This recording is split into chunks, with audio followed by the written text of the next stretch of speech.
Hello, my name is Kemini Amanor and this is Business Time. You're welcome to the program. Today, we'll discuss the structure of the economy. We'll also bring you the major stories that made news over the week and also bring you activities on the commodities and forex markets that you may have missed over the week as well. The program is brought to you in association with Giant Malt and Lele Foods. We'll be right back.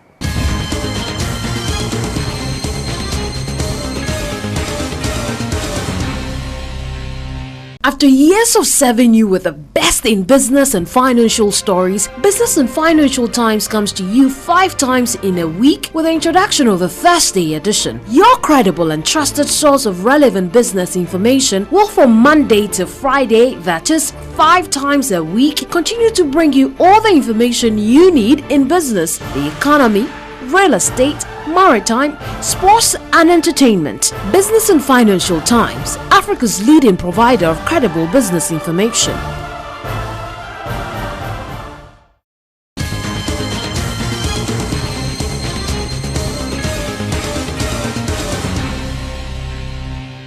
Welcome back. This is Business Time. My name is Kemini Amanor. Let's go check out the stories that made news over the week that you may have missed.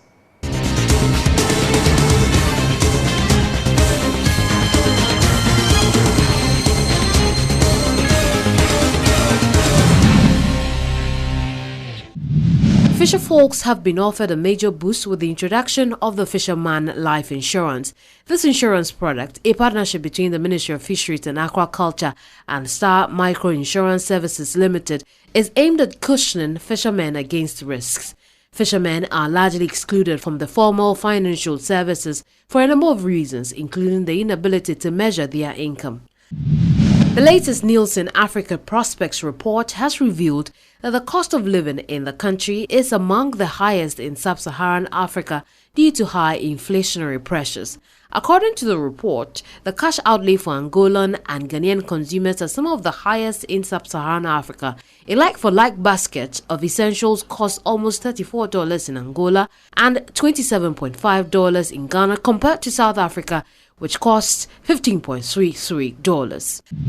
The Trades and Industry Minister, Dr. Ekospio Gabra, has reiterated the need for exporters, especially those who are into agro-products, to ensure strict compliance with international food safety regulations in order to guarantee easy access to the wider global market. He said export opportunities are abound and very good for Ghana overseas, but exporters must make sure they adhere to standards.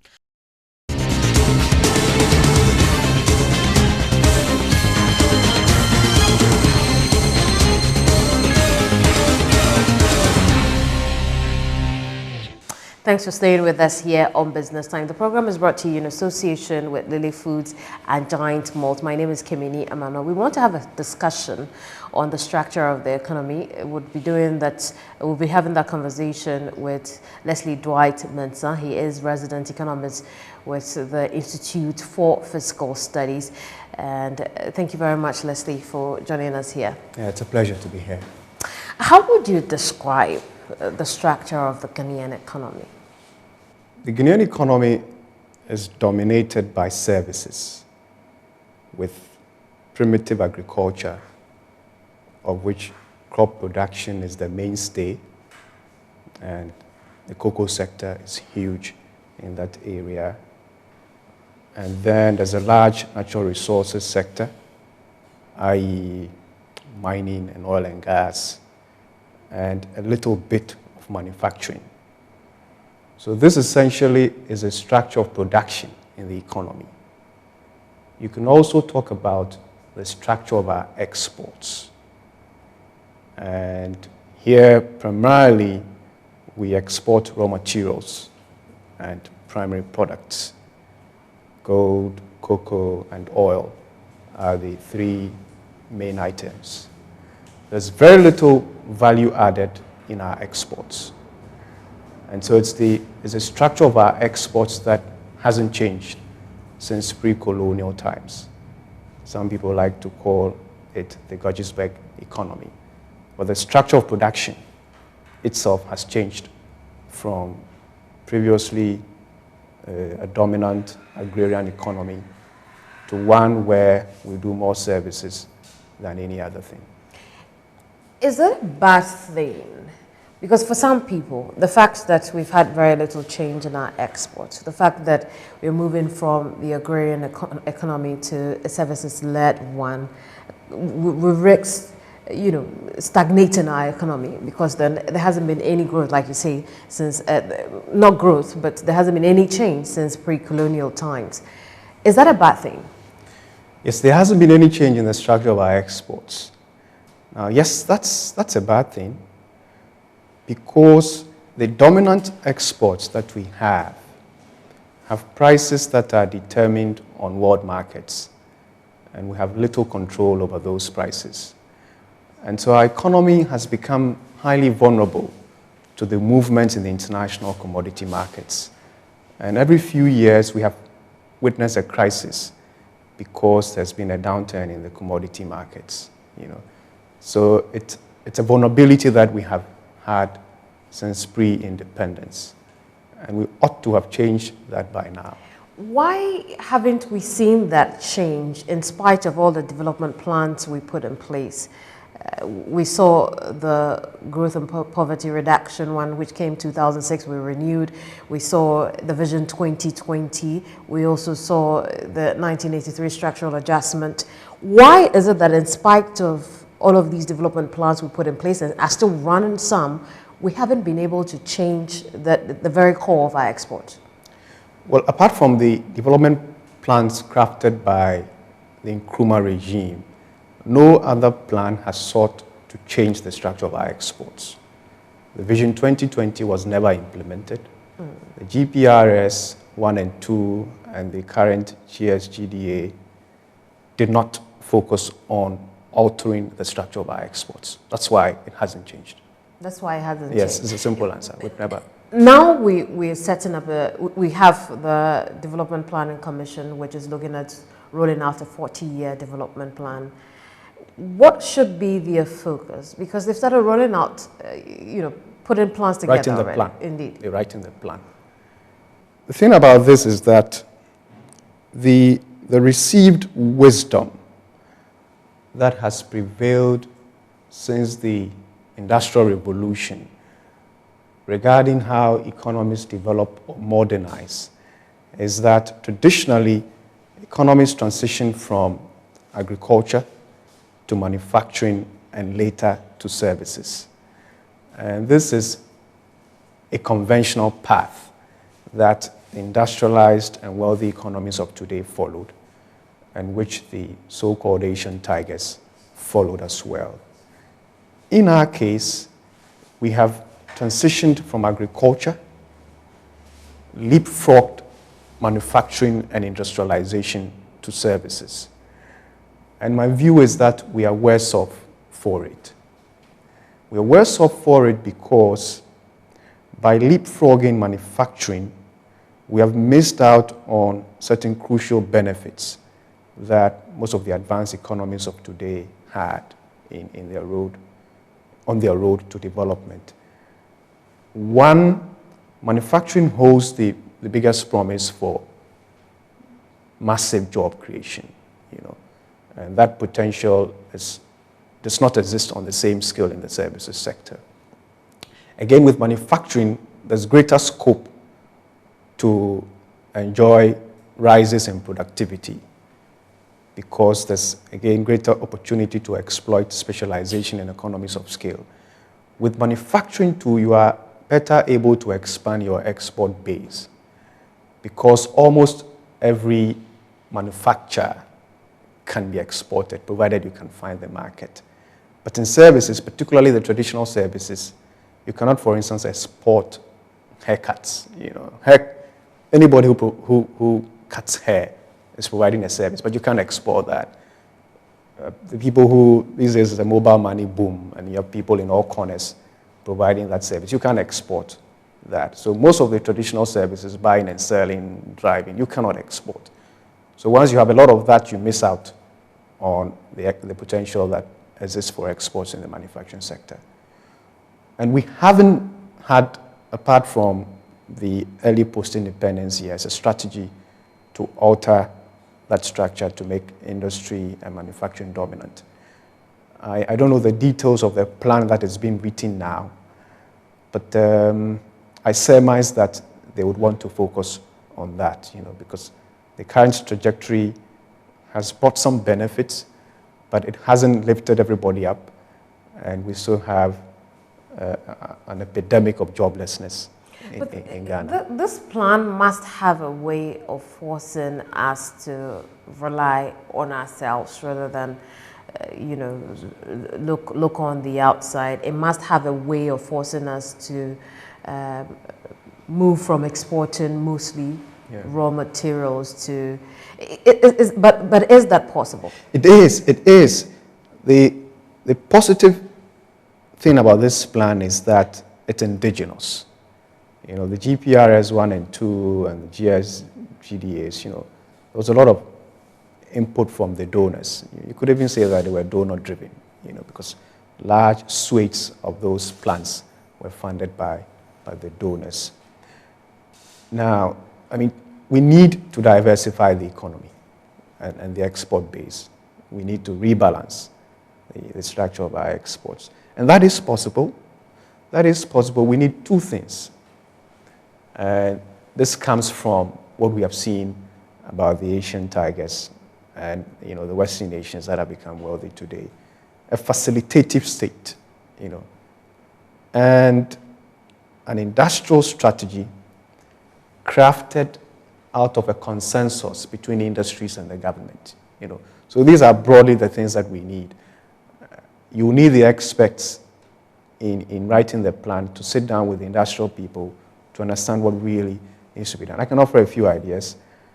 The state, for instance, as happened in the Asian countries, would have to come up with a strategy which would show what industries they would promote. Okay, in the Asian nations, they actually created their own champions. So the South Koreans focused on steel production, for instance, and they helped companies like the Samsungs and others rise to reach the levels that they are now. You would also need the state to create conditions that are conducive to prosperous manufacturing. And here, we badly need to make Ghana a low-cost producer in the Community of Nations. So macroeconomic stability is important. You need low inflation, because with low inflation, you are able to better manage the cost of production. You need an exchange rate that is stable and rightly priced, to make your exports competitive. You need a heavy dose of public investment to improve the economy's infrastructure, because that has a bearing on the cost of production. So there are ways in which the state can create the facilitative conditions, but also it will need to be actively involved sometimes. It sounds like it would take a while to happen. It would have to keep inflation in check, would have to keep the value of the currency in check, huge public investments with money we don't have, which means we'd have to borrow. It would take a while to be able to have that environment that would help us do some of the things that you've mentioned. Yes, it would take some time, and it's sad that we are now back to the basics, because fundamentally a government needs to sort out its finances before it can help its people. Like any household or father, you need to sort out your finances before you can finance your dreams. But we are back to the basics, and in the last 3-4 years, we've been trying to sort out our finances. So there's very little that the state can dish out. There was a time when agric was mainstay. Yeah. It isn't now, and I think that's something we have both talked about here. How do we get to that point where we started shunning agric? Well, agric, in a sense, is a mainstay because... It still is? It still is. In terms of the production, it's now the lowest of the three. But in terms of employment, it still has the largest share. I think 48% of the labor force is involved in agriculture, and the two other sectors, take the remainder. So in that sense, it's significant. It means that any positive intervention in the agri sector affects more people than in any other part of the economy. And for agri, the goal should be basic: self-sufficiency in food production, and then to generate surpluses for industry and export. But in self-sufficiency, there are many areas where we're trailing, and we have not been able to link the sector well with the industrial sector to generate manufactures for exports. So that's the weakness in agriculture. But otherwise, it's very important because 48% of our people work there.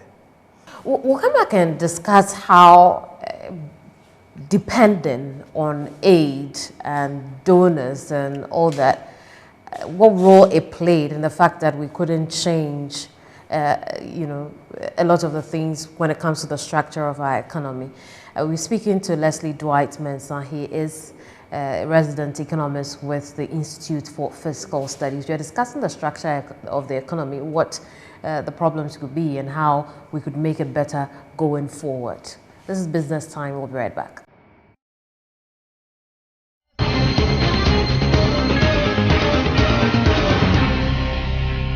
Suavemente, bésame, que quiero sentir tus labios besándome.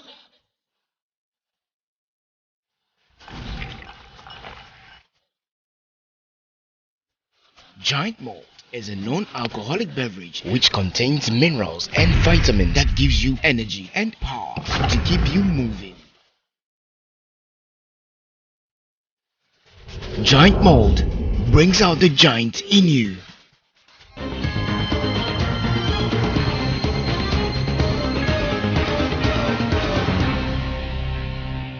Thank you very much for staying with us. If you just tuned in, the program is Business Time, brought to you in association with Leslie Foods and Giant Malt. My name is Kemini Amanor. We're discussing the structure of the economy. Before then, we also saw major stories that made rounds over the week as far as business is concerned. And we're having a conversation now with Leslie Mensah, who is resident economist with the Institute for Fiscal Studies on the structure of the economy. Leslie, I was saying earlier before the break that we want to know, what role does aid play in our inability to change the structure of the economy?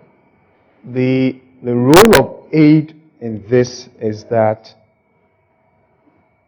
because the donors were supporting coming out of the doldrums in the 70s and 80s, policies and development strategies had to match their own expectations and their own paradigms of how poor countries should develop.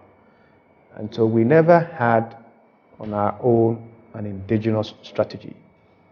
And a typical example is the plan by the erstwhile MPP administration to transform the structure of the economy and the structure of our exports in the early part of the administration. And so they had what they called the consolidated program of whatever, industrialization, whatever. But then they came into government, they realized that they had inherited a large debt legacy. They enrolled in the HIPIC program, and then one of the requirements was that they, together with the donors, write up a development strategy. And it was mainly the ideas of the donors that drove that strategy. So that's the role it's played. Our development policies and our economic programs have been shaped by their own thinking, of how. So if I understand what you're saying, they always had strings attached, and so it may not have necessarily sat in our own idea of development, but then because the money was coming from elsewhere, it came with. Yeah, that's it. I mean, when they give you money, they tell you what to do. With the money. It's as simple as that. And sometimes they even tell you what to do with your own money. Okay, And so that has been the situation. And then when, because they always come within a period of time, a frame. When they come, we use the money for what they want, and then, the time is up, they go, and we have to borrow to keep it going. Has that also been a problem? Yes, our inability to manage our finances well, which has led us many times to run into problems.